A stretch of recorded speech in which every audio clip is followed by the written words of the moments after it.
Muy buenos días con todos, bienvenidos al seminario número 6 titulado Integración del Metabolismo que desarrollaré hoy junto a mi grupo.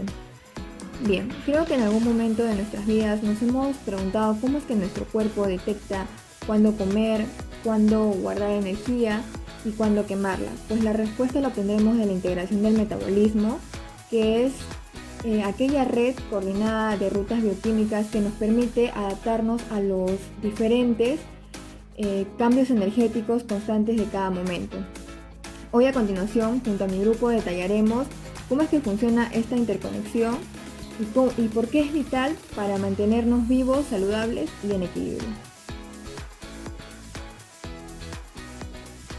Para el apartado de objetivos contamos con 4 objetivos primordiales que serán explicados durante la sesión del seminario, que van desde la comprensión de la integración del metabolismo, su regularización, identificar cómo se mantiene la homeostasis calórica a diferentes momentos, como también analizar el papel del cerebro y hormonas claves como son la insulina, leptina y grelina, y por último, cómo estos mecanismos impactan tanto en salud y en enfermedad. Bien, para dar inicio con el punto número 1, abordaremos la definición de la integración del metabolismo. Como podemos visualizar en la imagen, esta refiere cómo las rutas anabólicas, catabólicas o anfibólicas trabajan en conjunto para sostener la vida celular. Esta red responde a espacios como ayuno, ejercicios o lactancia, ajustando sus procesos metabólicos según las necesidades correspondientes que contenga el organismo. Como por ejemplo, en estados de ejercicio se activan la glucólisis y la oxidación de ácidos grasos, como también en ayunos prolongados la gluconeogénesis. En sí, el propósito final es la provisión de energía, como también asegurar la función celular en equilibrio frente a diversos cambios del entorno o también los estados fisiológicos. Bien, para dar cierre a este primer punto de la integración del metabolismo hay que tener en claro las vías catabólicas y anabólicas. La vía catabólica, degradación oxidativa, la cual va a descomponer macronutrientes como son los lípidos, proteínas y carbohidratos que liberan energía. Su importancia radica en que se va a obtener ATP, NAD, NADPH, FAT y FATH2, que son consideradas las monedas energéticas de nuestro cuerpo. Por otro lado, la vía anabólica, síntesis reductora, esta va a sintetizar a los macronutrientes como son las proteínas, lípidos y ácidos nucleicos. Van a requerir de ATP y NADPH y algunos precursores como son los monosacáridos, aminoácidos y ácidos grasos. Es esencial para el crecimiento, para la reparación celular y para el almacenamiento de energía. Por último, en la imagen de la derecha es clave porque podemos visualizar las distintas líneas para dar inicio a múltiples rutas metabólicas, como por ejemplo los lípidos, que se descomponen en ácidos grasos y glicerol y van a iniciar a la ruta de la beta oxidación y glucólisis. Los carbohidratos que se descomponen en glucosa dan inicio a la glucólisis, se obtiene el piruvato se va a transformar en acetil-CoA y este acetil-CoA puede irse bien principalmente a la mitocondria como conocemos y da inicio al ciclo de Krebs. Y las proteínas que se descomponen en aminoácidos, de ahí viene la desaminación, cetoácidos y posiblemente se vaya a la ruta del ciclo de Krebs. Debemos entender que el conjunto de estas líneas genera una importancia dentro de nuestro cuerpo que utiliza los múltiples combustibles según su disponibilidad y lo que queramos obtener, como ya mencionado, que es espacios de ayuno, ejercicio o lactancia, entre otros. Continuamos con homeostasis calórica o energética. ¿Qué entendemos por homeostasis? Es la capacidad que tiene el cuerpo para equilibrar energía de ingesta y de gasto. Implica procesos como la digestión, absorción, almacenamiento y gasto energético. Su función es permitir un crecimiento adecuado y también tener un peso corporal saludable. Incluye las señales hormonales a corto plazo, donde se ven involucradas la insulina, la GLP-1 y grelina, y cuando se obtiene una ingesta reciente, y las señales hormonales a largo plazo como la leptina, que se encargan de regular el gusto, y también los gastos energéticos según las reservas de nuestro organismo. Por otro lado tenemos la pregunta que dice, ¿el AMPK en el control del balance energético? Pues sí, es un sensor clave dentro del metabolismo de nuestro cuerpo, ya que cuando hay una baja reserva de gasto energético, como por ejemplo cuando nos encontramos en ejercicio o en ayuno, el AMPK se va a encargar de activar procesos que generen la producción de moléculas de ATP, como oxidación de lípidos, y frenar procesos que la consuman, como es la síntesis de lípido. Es como un interruptor que cambia el almacenar por consumir. El AMPK es clave mantenerlo en equilibrio junto a la vía del mTOR, porque si tenemos un exceso de ingesta de la vía mTOR, que es de alimentos, el cuerpo no va a saber cómo almacenar tanta grasa. Entonces es primordial mantener ambas vías en equilibrio. Funciones del cerebro en la homeostasis calórica. El cerebro es el gran regulador del equilibrio energético, donde va a recibir señales de las hormonas, las cuales le van a dar una información sobre las reservas y la glucosa en sangre. En respuesta, va a modular tanto el alimento como el metabolismo. Es aquí donde el hipotálamo va a interpretar estas señales hormonales y va a decidir si se activa el apetito o induce a la saciedad. Todo ello para poder mantener un equilibrio en que no haya un exceso de ingesta ni tampoco haya deficiencia energética. Por otro lado, vemos un esquema en esta línea hormonal de a corto plazo, que es ingesta reciente de alimentos, donde podemos ver a las hormonas reguladoras, que son la CCK, la GLP-1, la grelina, la insulina y el péptido YY, las cuales se van a activar el apetito apenas haya habido una ingesta de alimentos. Por ejemplo, la CCK y la GLP-1, que son liberadas por el intestino, van a inducir a la saciedad. Por otro lado, la insulina, que es secretada por el páncreas, no solo se va a encargar de producir la glucosa, sino que también va a actuar sobre el cerebro y medio que va a inducir también a la saciedad. Y la única hormona, que es la grelina, es aquella que va a activar el proceso del apetito una vez haya visto que el estómago se encuentra vacío. Toda esta línea hormonal a corto plazo es necesaria para poder mantener un equilibrio. Lo mismo sucede para la línea hormonal de mediano a largo plazo, donde se ve involucrada la hormona regulatoria de la leptina, que es producida en el tejido adiposo. Es aquí donde también el hipotálamo va a tomar el centro de control de la activación del apetito a través de la interpretación de las señales hormonales, en este caso de la leptina, la cual va a decirle al cerebro cuánta grasa tenemos almacenada y si debemos elevar o reducir la ingesta y gasto energético. Por ejemplo, si tenemos elevación de la leptina, o sea, mucha grasa acumulada, el cuerpo debe reducir su ingesta, se reduce el hambre y por ende se activa la oxidación de las grasas acumuladas. El mecanismo de la insulina, grelina y leptina. El núcleo arqueado del hipotálamo es el principal centro regulador del apetito, donde convergen señales claves que indican al cuerpo cuándo comer y cuándo detenerse. En el esquema vemos que cuando el estómago se encuentra vacío se libera grelina, una hormona oroexigénica que viaja a través del torrente sanguíneo y el nervio vago hasta el cerebro, donde actúan neuronas específicas llamadas NPY, AGRP, las cuales estimulan directamente el apetito. De forma complementaria, tras la ingestión de alimentos, el intestino libera CCK, una hormona de acción rápida que genera saciedad a nivel más sostenido, donde la leptina, secretada por el tejido adiposo según la cantidad de grasa corporal, y la insulina producida por el páncreas en respuesta al aumento de la glucosa. Cumplen funciones anoxorogénicas. Ambas actúan sobre las neuronas POMC, que liberan a MSH, una señal que se une a receptores en otras neuronas para inhibir el hambre y además estimular el gasto energético mediante la activación del sistema nervioso simpático. Este circuito entre órganos periféricos y el sistema nervioso central forman un sistema de control altamente coordinado que regula el balance energético del organismo. En resumen, mientras que la grelina estimula el hambre, la leptina, la insulina y la CCK promueven la saciedad en el organismo, reflejando que la regulación del apetito es un proceso bioquímico, dinámico y fundamental para mantener la homeostasis metabólica y prevenir trastornos como la obesidad y la desnutrición. Ahora les hablaré sobre el efecto dieta-obesidad.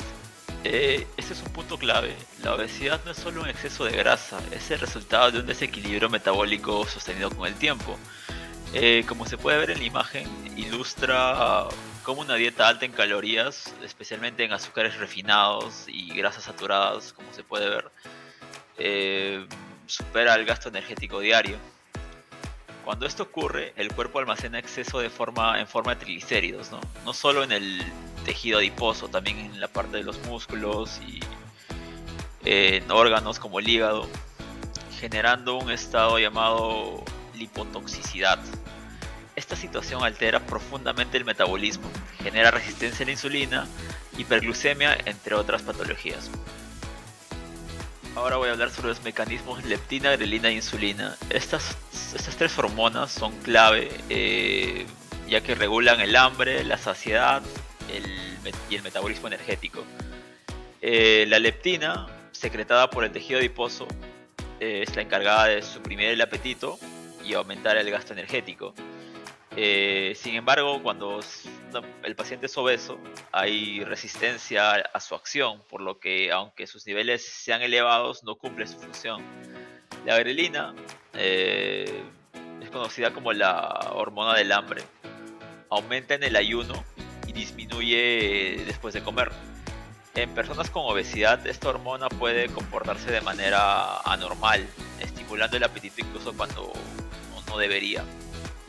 Y por último, la insulina.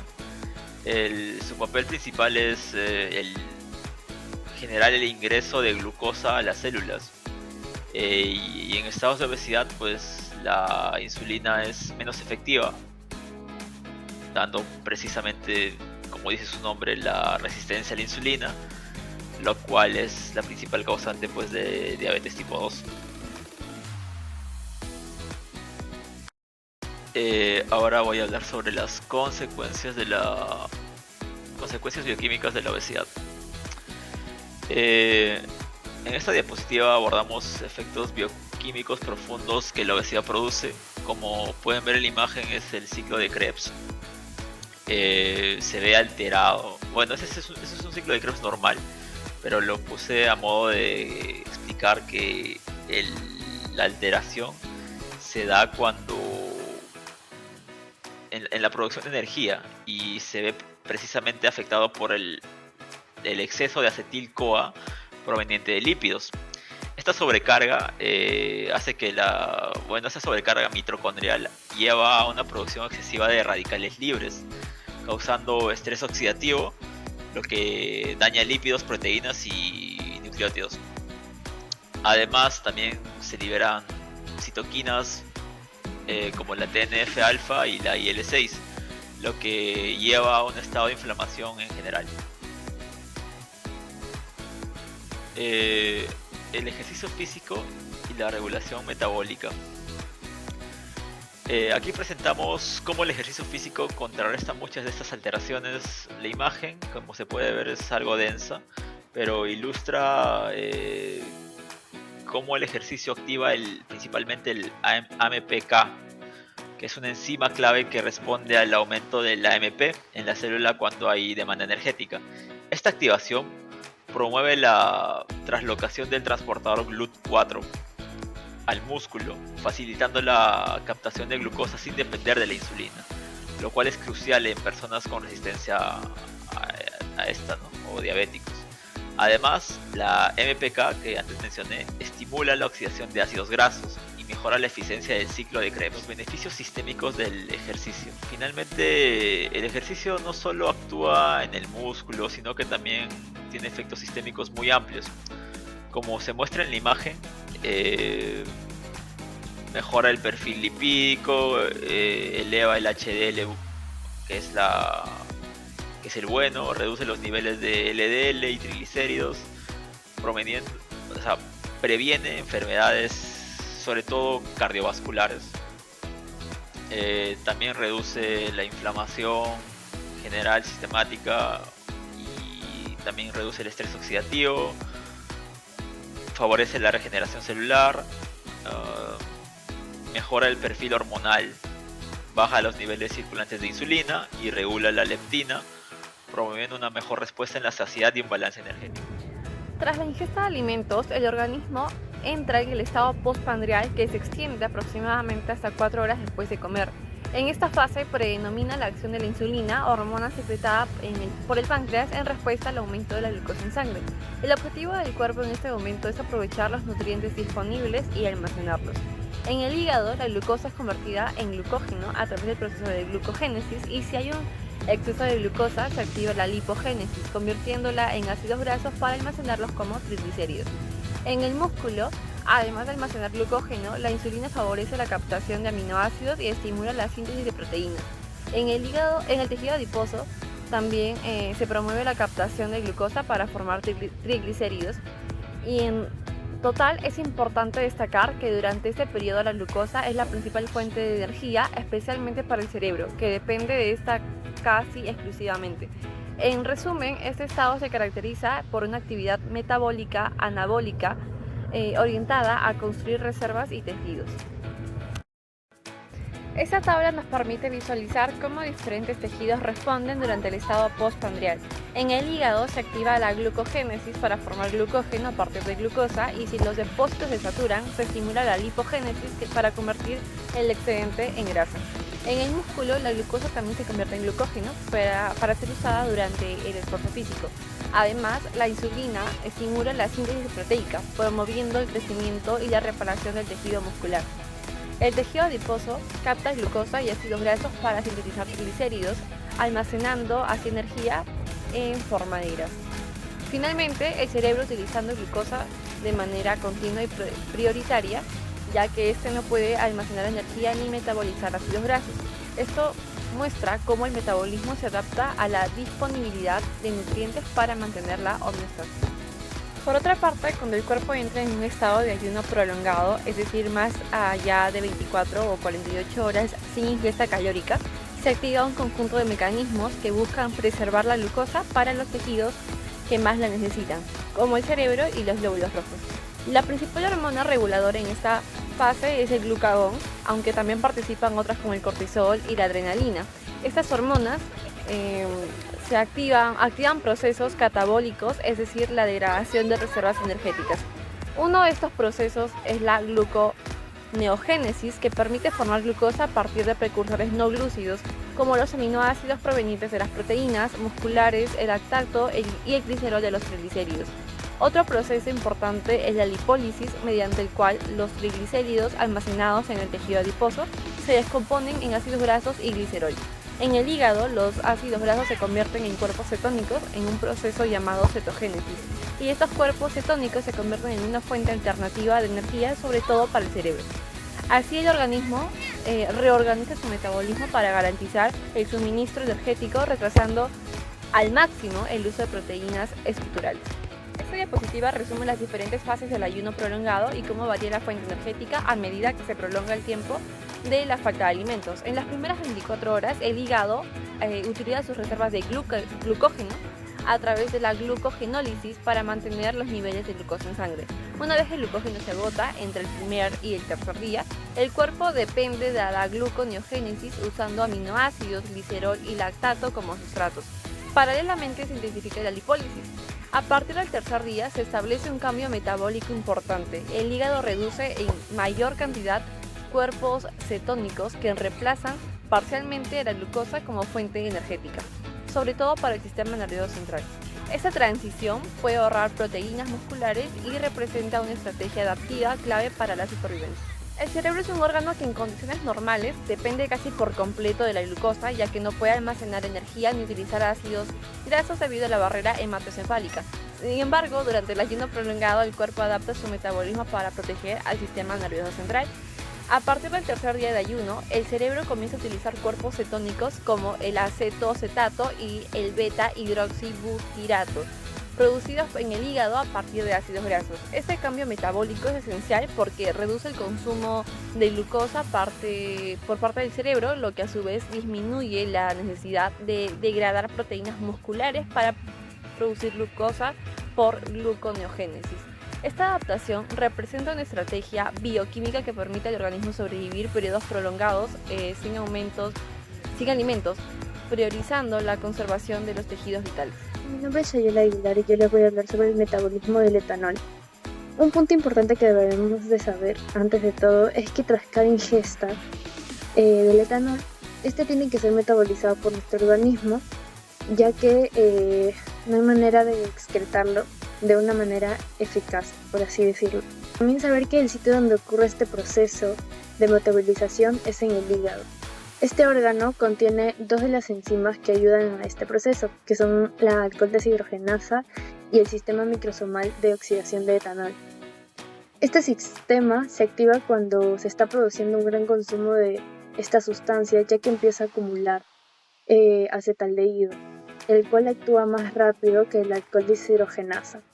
En el etanol hay vías enzimáticas para su metabolismo. Y en este caso yo les voy a presentar 3 vías enzimáticas. Primero vamos a hablar sobre la vía más importante, que es responsable de la mayor parte del metabolismo del etanol, que es iniciada por la alcohol deshidrogenasa. La enzima ADH requiere de NAD y se expresa en altas concentraciones en los hepatocitos. Las células, principalmente los hepatocitos, contienen ADH citosólica que oxida el etanol a acetaldehído. El acetaldehído luego ingresa a la mitocondria, donde se oxida a acetato por la aldehído deshidrogenasa mitocondrial, la ALDH. Hay una ALDH citosólica, pero solo es responsable de una pequeña cantidad de oxidación de acetaldehído. Bueno, ahora tenemos a la segunda vía principal del metabolismo del etanol, que es el sistema microsomal de oxidación de etanol que involucra la enzima CYP2E1. Esta segunda vía, que involucra la enzima CYP2E1 del citocromo P450, requiere de NADPH en lugar de ADH. Esta vía se induce mayormente en bebedores crónicos de alcohol. Aquí vemos cómo la vía de la enzima ADH no es el único sistema que tenemos para realizar el metabolismo de etanol en el hígado. Este sistema, aparte del siguiente que vamos a ver, el tercero, es clave que se activen correctamente para realizar una eliminación hepática del alcohol. Se localiza en el retículo endoplasmático celular y se denomina sistema P450 CYP2E1, que es la proteína. Cuando hay una ingesta crónica de esta sustancia, se activa el citocromo 2E1. Su función es la de obtener glucosa del metabolismo cuando la situación del organismo tiene niveles bajos y los lípidos son la fuente de energía principal. ¿Cómo ayuda este sistema cuando hay una ingesta aguda de alcohol? Ya que se ha señalado que cuando hay una ingesta no muy elevada de este sistema, contribuye entre un 3 y 8%. Pero cuando la ingesta es el nivel crónico nos encontramos con unos niveles hasta el 22%. Ahora vamos con la tercera vía, que implica una vía no oxidativa catalizada por la sintasa de éster etílico de ácidos grasos. Esta vía conduce a la formación de ésteres etílicos de ácidos grasos, principalmente en el hígado y en el páncreas, ya que ambos son muy sensibles a los efectos tóxicos del alcohol. Aquí la catalasa es una enzima que se localiza en los peroxisomas y su función principal es regular los niveles de peróxido de hidrógeno, degradándolos.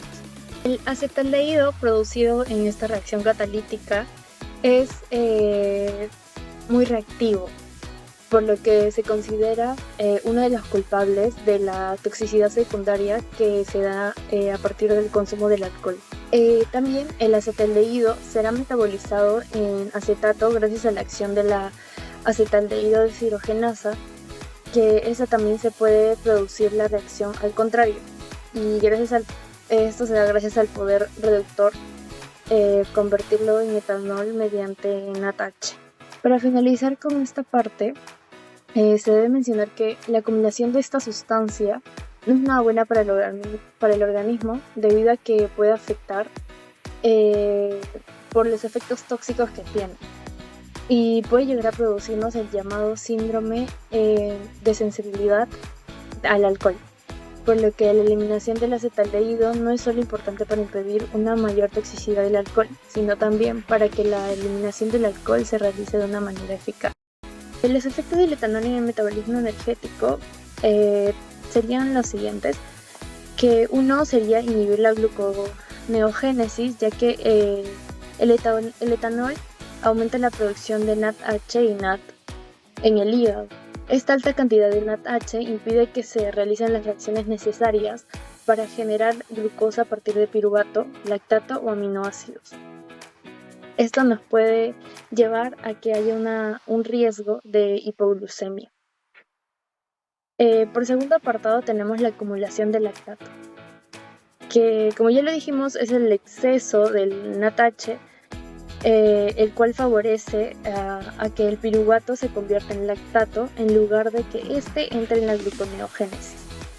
Y esto pues puede causar una acidosis láctica. También el aumento de la lipogénesis, que quiere decir que el exceso de acetil-CoA y NADH favorece la síntesis de ácidos grasos. También inhibe la oxidación de ácidos grasos acumulando grasa en el hígado, y esto podría dar un hígado graso alcohólico. Y por último tenemos la alteración del ciclo de Krebs y la beta-oxidación, porque el exceso de NADH inhibe el ciclo de Krebs, lo que reduce la producción normal de ATP y también impide la beta-oxidación de los ácidos grasos. En el primer caso clínico tenemos el síndrome metabólico en paciente con obesidad, el cual es un varón de 54 años con vida sedentaria y alimentación rica en azúcares, por lo cual acude por fatiga y sed a un centro de salud más cercano, el cual realizan un examen y presenta obesidad central con un IMC de 32 kilogramos, hipertensión arterial de 150/95 y un perímetro abdominal de 105 centímetros. Los análisis muestran glucosa en ayunas de 150 miligramos por decilitro, al igual que 7.2 de triglicéridos altos y colesterol bajo. Cumpliendo criterios de síndrome metabólico, se diagnostica resistencia a la insulina con riesgo de diabetes tipo 2 y se indica una dieta balanceada y hacer ejercicios regularmente para poder controlar. En el segundo caso clínico tenemos un caso sobre hipoglucemia alcohólica en ayuno, el cual es un hombre de 55 años que es llevado de emergencia por confusión, sudoración y pérdida de conciencia. Había ingerido alcohol en exceso sin haber comido adecuadamente. Presenta glucemia capilar de 35 miligramos por decilitro y etanol positivo en sangre. Se diagnostica hipoglucemia secundaria al consumo de alcohol en ayuno debido a la inhibición de la gluconeogénesis hepática. Se trata con glucosa intravenosa y se recomienda evitar el consumo de alcohol sin alimento previo para evitar este tipo de problemas y poder controlar la enfermedad. Y en conclusiones tenemos las siguientes, las cuales son: la integración del metabolismo permite que las distintas vías metabólicas trabajen de forma coordinada para mantener el equilibrio interno del organismo. La homeostasis energética asegura que la energía disponible sea suficiente para cubrir las necesidades del cuerpo en reposo, actividad, ayuno o estrés. Las hormonas como la insulina, glucagón, leptina, adrenalina, cortisol regulan este equilibrio dependiendo del estado nutricional. Alteraciones en la dieta. El sedentarismo o consumo de sustancias como alcohol pueden romper esta homeostasis, la cual genera enfermedades crónicas o cuadros clínicos agudos. Entender cómo se regula el metabolismo es fundamental para prevenir y tratar trastornos como la obesidad, diabetes tipo 2, la hipoglucemia o enfermedades hepáticas. Promover una alimentación saludable, hacer ejercicios con regularidad y evitar el consumo excesivo de alcohol son pilares fundamentales para mantener el equilibrio metabólico.